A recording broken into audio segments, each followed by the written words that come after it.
لیکن عجیب بات یہ ہے کہ وہ لوگ یہ کہتے ہیں کہ ہمارا سیاست سے کوئی لینا دینا نہیں ہے.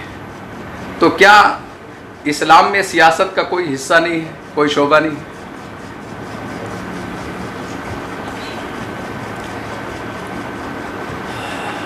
میرا معمول اصولی باتیں کرنے کا ہے. کسی جماعت کے موقف پر نام لے کر تنقید کرنے سے میں ہمیشہ گریز کرتا ہوں.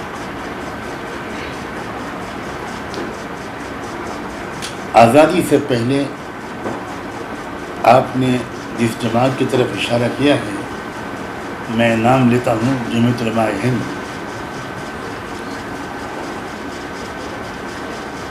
وہ پوری طرح سیاسی سرگرمیوں میں سرگرم تھی.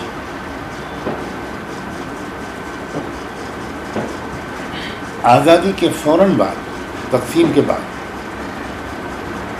جمعیت علماء ہند کی قیادت نے یہ طے کیا کہ ہمارا جو دائرہ کار ہوگا وہ صرف تعلیمی, تمدنی, مذہبی مسائل سے متعلق ہوگا. ہم سیاست میں سے بالکل سبکدوش ہو رہے ہیں. لیکن سن 2003 میں اسی جمعیت علماء ہند نے حضرت مولانا اسد مدنی جب اس کے صدر تھے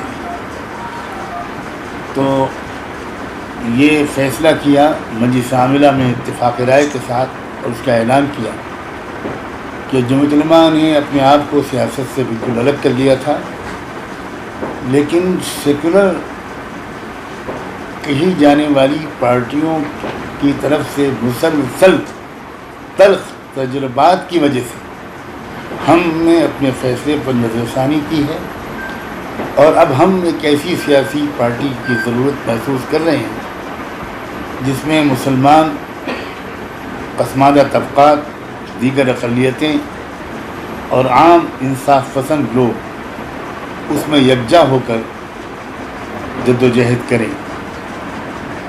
یہ خود اس جماعت کا فیصلہ ہے جس جماعت نے پہلے کچھ اور فیصلہ کیا تھا, لیکن اس کو ہم بدقسمتی ہی کہیں گے کہ مولانا اسد مدنی صاحب اس کے بعد جلد ہی علیل ہو گئے. لمبی علالت کے بعد وہ راہی ملک بقا ہو گئے, اور مجھے نہیں معلوم کہ اس کے بعد پھر جمعیت نے اس فیصلے پر عمل درآمد کرنے یا نہ کرنے کے بارے میں کب اور کیا فیصلہ کیا.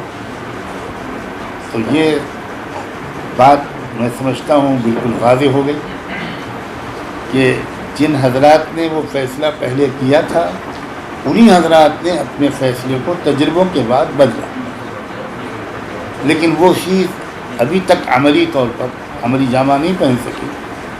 لیکن حالات اس رخ پر لے جا رہے ہیں کہ ایک ایسی طاقت تشکیل پائے جس کی قیادت مسلمانوں کے ہاتھ میں ہو, لیکن پورے انصاف کے ساتھ تمام مظلوم طبقات کو اس میں بھرپور نمائندگی دی. اس وقت ملک و ملت کے جو موجودہ حالات ہیں اس میں علماء اور ائمہ کو کیا سیاست میں رول ادا کرنا چاہیے؟ دیکھیے, علماء کو رہبری علماء کی ذمہ داری ہے, اور رہبری کے لیے اسلام یہ نہیں کہتا کہ اس دائرے میں آپ رہبری کریں, اس دائرے میں رہبری نہ کریں, اس شعبے میں آپ رہبری کریں اور اس شعبے میں آپ رہبری نہ کریں. یہ کوئی اور دھرم کہہ سکتا ہے, لیکن اسلام ہرگز نہیں کہہ سکتا. لہذا بالکل, لیکن علماء کی اب پہلی ذمہ داری یہ بھی ہے کہ وہ خود گہرائی کے ساتھ ملک کی سیاست کو سمجھیں. نہیں, ماشاء اللہ علماء میں ایک انفرادی حیثیت آپ کی ہے کہ اس وقت ملک کے موجودہ حالات میں آپ بام سیف کے ساتھ اور دیگر سیاسی تنظیموں میں ایک ایسی اجتماعی یعنی نمائندگی فرما رہے ہیں اس سلسلے میں آپ کا میسیج لوکل اعتبار سے، علاقوں کے اعتبار سے بھی کیا ہو سکتا ہے؟ دیکھیے، بنیادی بات یہ ہے کہ ملک کا مسئلہ ہندو مسلم نہیں ہے، ملک کا مسئلہ ظالم اور مظلوم ہے۔ جب آپ ظالم اور مظلوم کی حیثیت سے ملک کے حالات کو سمجھیں گے اور پیش کریں گے تو آپ کے ساتھ ملک کی 70-75% آبادی آہستہ آہستہ آ جائے گی۔ میں بہت وثوق سے کہتا ہوں کہ یہ کہنا کہ اس ملک کی اکثریت ہندو ہے، اس سے بڑا کوئی جھوٹ نہیں۔ ہرگز یہ بات صحیح نہیں ہے۔ ظاہر ہے کہ اس وقت میں اس کی تفصیل نہیں بیان کر سکتا، میری سینکڑوں اپنی تقریروں میں اس کے دلائل پیش کیے۔ آپ غور کیجئے کہ ہمارے ملک کا جو سب سے بڑا عہدہ ہے وہ صدر جمہوریہ کا، لیکن صدر جمہوریہ ہند غالباً پوری کے اس مندر میں نہیں جانا دیا گیا ان کو، جس کا ضابطہ یہ ہے کہ اس مندر کے اندر کوئی غیر ہندو داخل نہیں ہو سکتا، بلکہ BBC کی رپورٹ کے مطابق صدر جمہوریہ ہند کو دھکا دے کر باہر نکال دیا گیا۔ اس خبر پر تو ملک میں زلزلہ آ جانا چاہیے، لیکن میڈیا نے اس کو بالکل دبا دیا۔ کیوں نہیں داخل ہونے دیا گیا؟ وہ ہندو نہیں ہے۔ تو یہ جو جس 70-75% آبادی کو، جس میں OBCs کی فیصد 52 سے 54%، ہمارے ملک کی مردم شماری جو 2011 میں ہوئی تھی، اس میں اس کے اعتبار سے OBC کی آبادی کا فیصد 52 یا 54%۔ OBC بھی ہندو نہیں ہے، شیڈول کاسٹ بھی ہندو نہیں ہے، شیڈول ٹرائب بھی ہندو نہیں ہے، لنگائت بھی ہندو نہیں ہے، سکھ بھی ہندو نہیں ہے، بدھسٹ بھی ہندو نہیں ہے، جینی بھی ہندو نہیں ہے۔ اب آپ بتائیے ملک کی کتنی آبادی ہے جو ہندو بچی؟ لیکن ظلم کی انتہا ہے کہ دستور ہند میں سکھوں کو اور بدھسٹوں کو اور جینیوں کو ہندو ڈکلیئر کر دیا۔ یہ عجیب و غریب حادثہ ہے، اور اس سے بڑھ کر کسی قوم کی آئیڈینٹی پر حملے کی کوئی مثال نہیں پیش کی جا سکتی۔ اور ہم مسلمان اسی کی سزا بھگت رہے ہیں کہ ہم سب جھیل سکتے ہیں، لیکن اسلامی شناخت کو چھوڑنا کسی قیمت پر ہم برداشت نہیں کر سکتے۔ آج وہی شناخت داؤ پر لگی ہوئی ہے، لوگوں کو دوسری سے ہوئی۔ سپریم کورٹ نے اسے مسترد کر دیا ہے۔ دیر آئے درست آئے، سپریم کورٹ نے یہ فیصلہ کیا، اور وہ بھی اس وقت کیا۔ ہم اس کو بہت اس کا خیر مقدم کرتے ہیں، اس کا استقبال کرتے ہیں کہ ایک ظلم و تشدد یوپی گورنمنٹ کا اور کھل کر سامنے آیا، ان لوگوں کے سامنے بھی آ گیا جن کے سامنے شاید اب تک نہیں آیا، ان کے سامنے بھی آ گیا۔ اور سپریم کورٹ کے آرڈر کی اگر آپ ورڈز دیکھیں، ان کے الفاظ، ان کی لینگویج، میری براہ راست گفتگو سپریم کورٹ کے ایک وکیل سے جو اس کیس میں پلیڈ کر رہے تھے ان سے ہوئی، تو انہوں نے یہ بھی کہا کہ میں پچھلے 6 مہینے کے اندر سپریم کورٹ کے ججز کو اتنا پھٹکارتے ہوئے کسی اسٹیٹ گورنمنٹ کو نہیں دیکھا۔ انہوں نے کاؤنسل کو مخاطب کر کے بہت سخت جملے کہے، میڈیا میں تو بہت کم رپورٹ ہوئی، اور یہ بات کہہ دینا کہ اگر آپ نے واپس نہ لیے تو پھر ہم خود ایکشن لیں گے، یہ بہت بڑی بات ہے۔ تو اچھی بات ہے، تو اچھی علامت ہے۔ چونکہ یوپی کی بات چھڑی ہے، اسی لیے آپ نے ہمایوں سربراہ اسدالدین اویسی کے خلاف قتل لکھا تھا، بڑے درد مندانہ انداز میں آپ کی تحریر تھی، تو وہ اس کے بارے میں اب اس کو موضوع بحث اور موضوع گفتگو میں نہیں بنانا چاہتا۔ میں نے ان کے پورے احترام کے ساتھ جو ملک اور ملت کے لیے مفید سمجھا اس کا ان کو مشورہ دیا، اور اب اس مشورے کو قبول کرنا نہ کرنا یہ ان کا اپنا فیصلہ ہے. وہ بڑے باصلاحیت آدمی ہیں.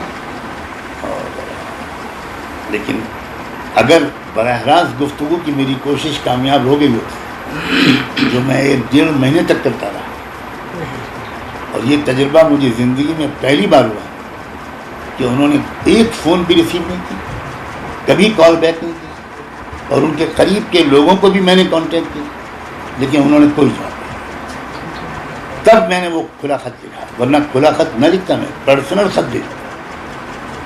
لیکن چونکہ میرے پاس ہزاروں لوگوں کے فون آ رہے تھے کہ مولانا سنبھالیے صورتحال, سنبھالیے صورتحال کو, اگر یو پی میں ووٹ تقسیم ہو گئے تو ظاہر ہے کہ کیا نتیجہ نکلے گا اس کا. تو بہت کوشش کی میں نے کہ یہ بات میرے اور ان کے درمیان ہو, کسی تیسرے کو خبر ہی نہ ہو. لیکن جب رابطہ نہیں ہو سکا تو میں نے اپنی قومی ذمہ داری سمجھی, اور اس میں میں شخصیتوں کے احترام میں میرے اندر کوئی فرق نہیں آتا, کوئی فرق نہیں آتا. کوئی باصلاحیت ہے, کوئی ڈائنمک ہے, کوئی کانفیڈنٹ ہے. تو مجھے تمنا ہے کہ وہ ملت اسلامیہ کو ایسے قائدین کی ضرورت ہے, بالکل صاف. اور میں نے اسی لیے اس دوسرے خط میں لکھا, کیونکہ پہلے خط کے بعد جب آپ نے ذکر چھیڑا ہے تو مجھے نوجوانوں نے ایسا ٹرول کیا کہ زندگی میں کبھی مجھے اتنی گالیاں کھانے کی سعادت حاصل نہیں ہوئی. بہت ماں بہن کی مغلظات, اور مسلم نوجوانوں نے بڑے جوش کے ساتھ مجھے خلاف بہت کچھ لکھا. میں نے اس کے جواب میں انہی عزیز نوجوانوں کو محبت بھرا خط لکھا. پتہ نہیں وہ آپ کی نظر سے گزرا نہیں, اور اس میں بھی میں نے مجھے کوئی غصہ نہیں. میں نے ان نوجوانوں کے جذبات کی قدر کی اس میں کہ آپ کے جذبات بہت قابل قدر ہیں. اور ہے غنیمت ہے کہ اس دوسرے خط کے بعد ایک سکوت کی کیفیت مجھے محسوس ہوئی. ہماری ٹوپی, داڑھی اور برقع نشانے پہ ہے, اور پھر معاملہ یہ ہے کہ جن لوگوں پہ نشانہ سادھا جا رہا ہے انہیں کو تختہ مشق بنایا جا رہا ہے. یو پی الیکشن کے تناظر میں وہ بات کر رہا ہے, بالکل یعنی گھٹیا لینگویج استعمال کی جا رہی ہے اور ایک مخصوص کمیونٹی کو ٹارگیٹ کیا جا رہا ہے. آپ یہ جان کر خوش ہوں گے کہ ابھی تک یو پی کے الیکشن میں ان کی اس قسم کی مذموم کوششوں کا نقصان انہی کو پہنچا. اس لیے ان کی جو اندرونی حقیقت ہے وہ پوری طرح کھل کر دیش کے سامنے آ رہی ہے, اور آنی چاہیے, بالکل آنی چاہیے. اور یہ خداوندی انتظام ہے کہ ان کی جو اندر کی سچائی ہے وہ باہر سامنے آنی چاہیے, تب ملک ان کو پہچان پائے گا. ابھی تک کی صورتحال بالکل یہ ہے, اور یہ ان کی بوکھلاہٹ ہے. اس کی وجہ سے آپ تو میڈیا کے لوگ ہیں, یقیناً آپ مجھ سے زیادہ واقف ہیں. میں تو ابھی وہیں سے آ رہا ہوں, یو پی سے. تو ان کی سمجھ بھی نہیں آ رہا ہے کہ کس طرح وہ ماحول کو, ہم لوگوں کی توجہ کو اصلی مسائل کی طرف سے ہٹا کر اور ہندو مسلم و ہندوتوا کی طرف لائیں. اس میں وہ بالکل ناکام ہو رہے ہیں, اور آپ بہت اچھی امید رکھیے کہ وہ اب کامیاب نہیں ہوں. اس میں ہمارے شعور اور سمجھداری کی بہت ضرورت ہے. یو پی کے مسلمانوں نے اور ملک کے مسلمانوں نے, خاص طور پر یو پی کے مسلمانوں نے اس وقت ایک بڑی شعور اور سمجھداری کا ثبوت دیا ہے کہ انہوں نے چپی ساتھ رکھی.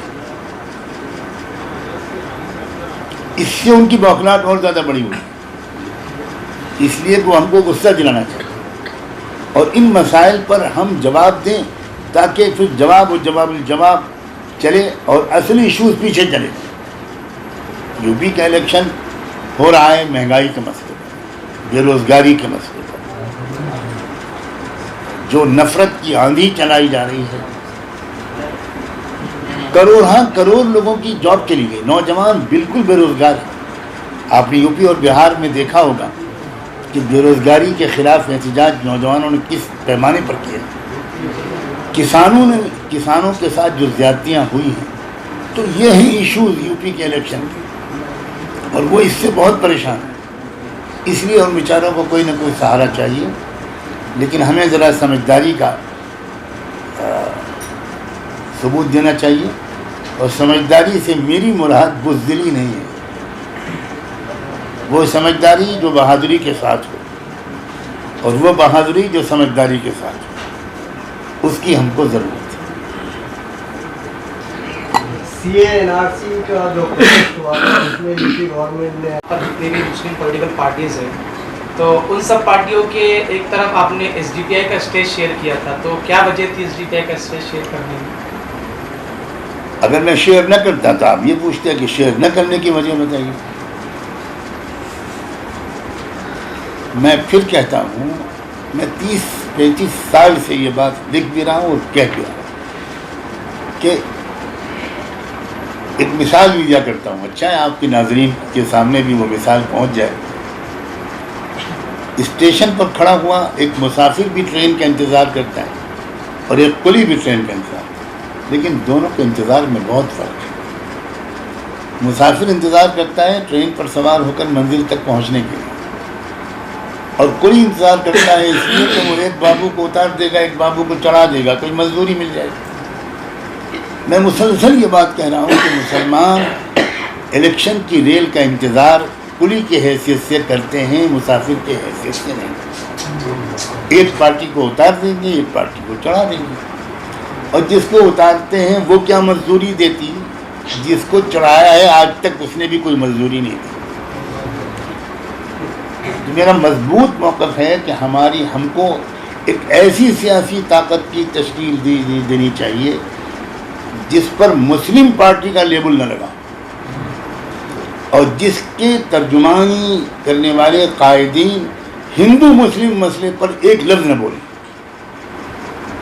وہ بولیں ظالم اور مظلوم کے مسئلے پر، تاکہ جو اصل مسئلہ اس ملک میں ہے وہ ابھر کر آئے. مسئلہ اس ملک میں ہندو مسلم ہے ہی نہیں. ہندو مسلم مسئلہ کھڑا کیا گیا ہے اس نان مسلم بھارتیہ سماج کے اندرونی کشمکش کو دبائے رکھنے کے لیے اور ان کو پولیٹیکلی ہندو بنائے رکھنے کے لیے. میں بہت اہتمام سے لفظ بول رہا ہوں. سیاسی طور پر انہوں نے ہندو بنایا ہے، مذہبی طور پر وہ ہندو تسلیم کرتے تو صدر جمہوریہ ہند کو تو کم سے کم جانے دیتے.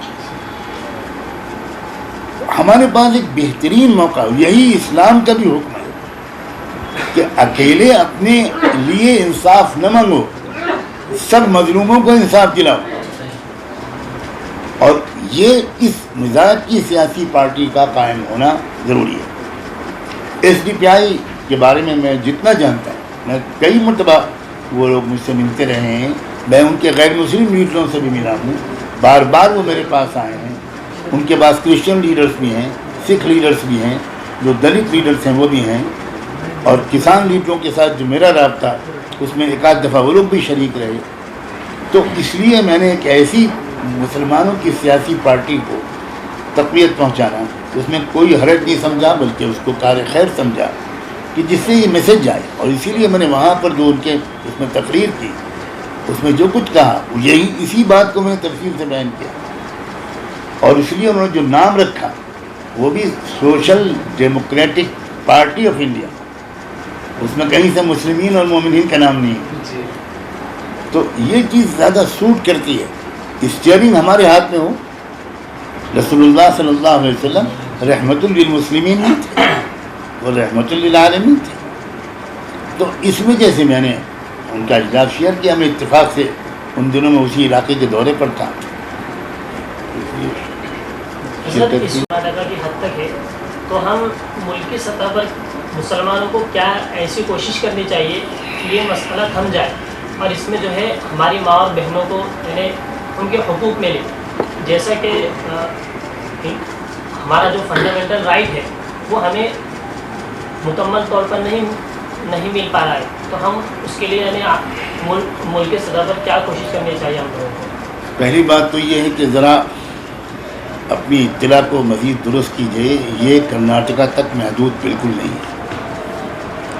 آپ کو نہیں معلوم کہ یو پی میں پرسوں غازی آباد میں ہماری باحجاب بچیوں پر پولیس نے بے رحمی کے ساتھ لاٹھی چارج کیا۔ لڑکیوں پر لاٹھی چارج کہ انگریزوں کے زمانے میں کبھی نہیں ہوا۔ مدھیہ پردیش میں بھی یہ کام، یہ تحریک چل پڑی، آندھرا میں بھی یہ بات چل پڑی۔ تو یہ ملک گیر تحریک منصوبہ بند طریقے پر ہے، یہ کوئی اتفاقی واقعہ بالکل نہیں ہے، بہت ہی منصوبہ بند طریقے پر۔ جہاں تک مقابلہ یا ہم کس طرح کریں، شاید آپ یہ بھی آپ کے سوال کا حصہ ہے، میں بہت صاف لفظوں میں کہنا چاہتا ہوں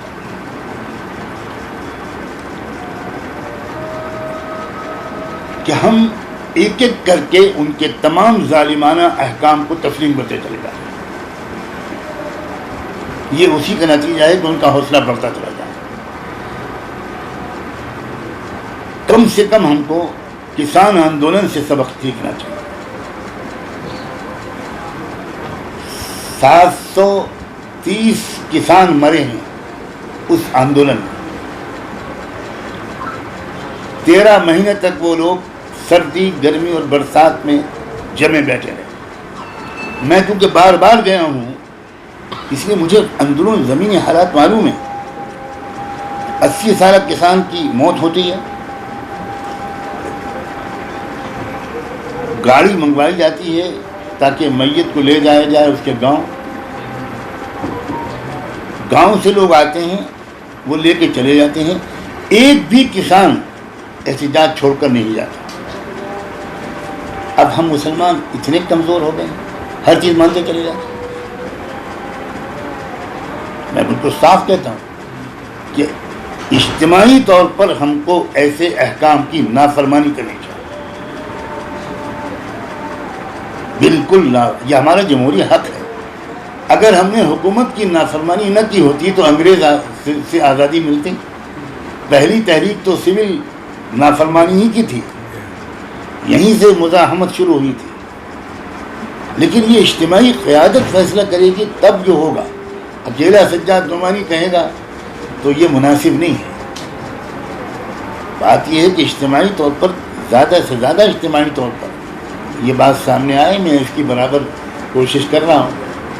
مزید کچھ کہے کے بجائے صرف سب سے دعا کی گزارش کرتا ہوں کہ اجتماعی طور پر ہمارے اندر ہمت اور حکمت دونوں آ جائیں۔ دیکھیے، ہم کو ان چیلنجز کے مقابلے کے لیے اور ہر قوم کو ہمت اور حکمت کی ایک آمیزی کی ضرورت پڑتی ہے۔ یہ دونوں چیزیں، سمجھداری بھی اور بہادری بھی۔ آج کے حالات میں ہم کو جو لوگ بہادر نظر آتے ہیں وہ سمجھدار کم نظر آتے ہیں، اور جو سمجھدار نظر آتے ہیں وہ بہادر کم نظر آتے ہیں۔ لیکن ایسا ہے کہ ملکی سطح پر جو ہے تو نفسیاتی خوف میں مبتلا کر دیا ہے، اور اس کا نوٹس بین الاقوامی سطح پر بھی دیا جاتا ہے۔ ایسے حالات میں ملک کے مسلمان کیا کرنا چاہیے، ان کی ترجیحات کیا ہونی چاہیے؟ جو اللہ کی قدرت کو جانتا ہے، دنیا کی کوئی طاقت اس کو خوف کی نفسیات میں مبتلا نہیں کر سکتی۔ خوف کی نفسیات میں اگر کوئی مبتلا ہے اس کا صاف مطلب یہ ہے کہ اس نے اپنے رب کو نہیں پہچانا۔ ہمارا مسئلہ ایمان کی کمزوری کا ہے، بالکل صاف صاف بات ہے۔ اللہ سب کچھ کرتا ہے یا مخلوق کرتی ہے؟ اللہ عزت و ذلت دیتا ہے، کامیابی اور ناکامی دیتا ہے، یا RSS دیتی ہے؟ سیدھا سیدھا مسئلہ ہے یہ، میں بہت صاف گو آدمی ہوں۔ مسئلہ ایمان کا ہے۔ افسوس یہ ہے کہ جن کے پاس ایمان نہیں ہے ٹیکنیکلی، اور اس لفظ کو بہت انڈر لائن کرنا چاہوں گا، ٹیکنیکلی، وہ اس وقت بے خوف ہیں، اور جن کے پاس ایمان بھی ہے، آخرت بھی ہے، شہادت کے فضائل بھی ہیں، قربانیوں کے اجر بھی ہے، وہ سب سے زیادہ خوف میں مبتلا ہے۔ اس خوف سے نکلنا پڑے گا، بالکل اس خوف سے نکلنا پڑے گا۔ اور یہ حریف جو ہے ہمارے دوست یہ ایسے ہیں کہ اگر آپ ان کے سامنے ڈٹ گئے تو یہ پیچھے ہٹ جاتے ہیں، لیکن اگر آپ خود ڈر گئے تو پھر وہ کیسے پیچھے ہٹیں گے؟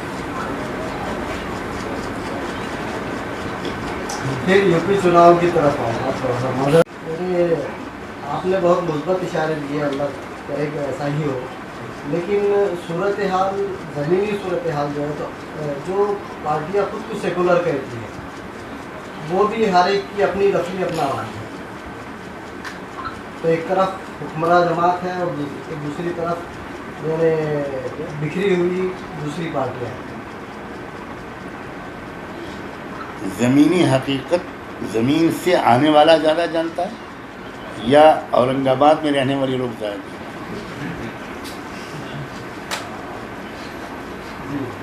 جی ہیں؟ الیکشن کے جو 2 دور اب تک ہوئے ہیں، جی اب ای وی ایم کا کوئی چمتکار نظر آئے، کوئی دھاندلی ہو، میں نہیں کہہ سکتا، لیکن اس میں زبردست ناکامی بی جے پی کو ہوئی ہے، میں آن ریکارڈ یہ بات کہہ رہا ہوں۔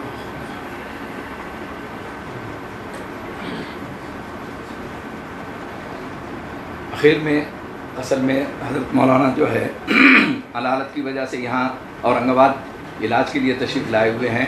آپ تمام آپ کو بڑا لیڈر مانتے ہیں، بناتے اپنے آپ کو بتاتے ہیں، وہ لوگ جو تو ایسے نوجوانوں کو تنظیم سے جڑنے سے روک رہے ہیں، ان کو دہشت خوف بتا کر، تو آپ اس بارے میں کیا پیغام دینا چاہیں گے ان نوجوانوں کو جو اس وقت ڈھونڈ رہے ہیں کہ کوئی ایسی قیادت ان کو ملے اور اسی قیادت کو ڈھونڈتے ہوئے وہ popular front of India join کر رہے ہیں؟ نہ، میں صرف یہ کہوں گا کہ یہ نوجوان سمجھدار اور پڑھے لکھے ہیں، یہ قریب سے دیکھ کر خود فیصلہ کریں۔